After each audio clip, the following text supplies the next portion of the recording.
Atlas held out a black cap. Phones. They looked at each other, then back at him, unwilling to hand them over. He shook the cap impatiently. Phones or no deal. Just in case you're not who you say you are. I don't want police on my tail. You'll get them back when we return. Reluctantly, they tossed their phones in the cap. He reached in and switched them all off. Okay. Anchors, away. He tossed the cap on the pilot seat. Standing, he motored out through the moorings, handling the boat with ease. Dan watched the shoreline recede. He noticed that most of the boats, if not all, were heading into the harbor, not out.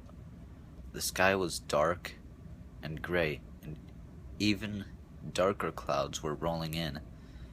Out here, the mist felt like rain. He pulled up the hood of his sweatshirt. They passed under a bridge and hit the breakwater. Atlas opened up the throttle. Dan felt his trepidation rise. The boat bumped on choppy water. Spray mingled with rain, hitting his face like cold needles. He hunched his shoulders, turning away from the wind. You okay? Amy drifted closer.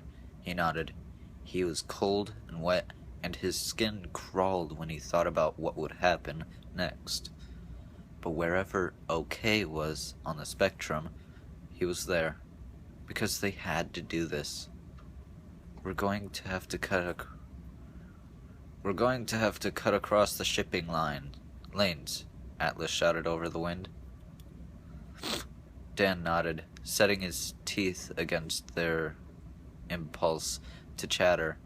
He saw an enormous tanker in the distance. Atlas seemed to be heading right for it. It grew larger and larger, a floating island, 100 feet tall. The noise of the engines was louder than the wind. Was this guy crazy? The tanker was going to smash them into smithereens. Laughing, Atlas cut the wheel, then they turned sharply to starboard. The wake of the tanker made them roll crazily. Dan saw the sea rush up toward his face, and he had to grab the railing to keep his balance. Just making sure you're awake, Atlas shouted. Ian's face looked green. He hung on to the railing, staring back at the land. In the distance, through wispy fog, another huge container ship was heading into the harbor. This one was even bigger than the tanker, as wide and twice as long as a football field. Ian pointed. Is that it, Mr. Atlas?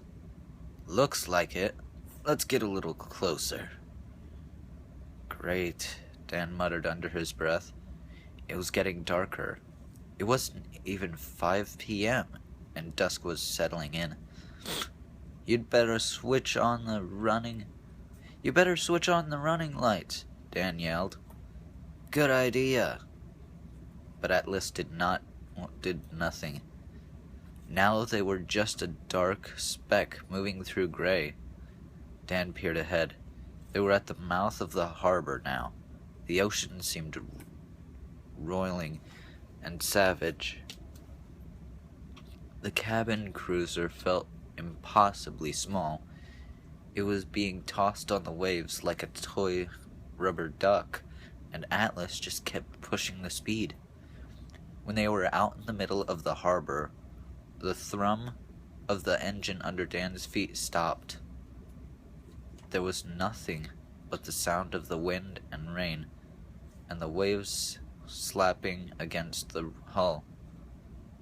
Atlas had turned off the engine. Dan's mouth went dry. He tried to swallow. When Atlas turned back toward them, he was holding a gun.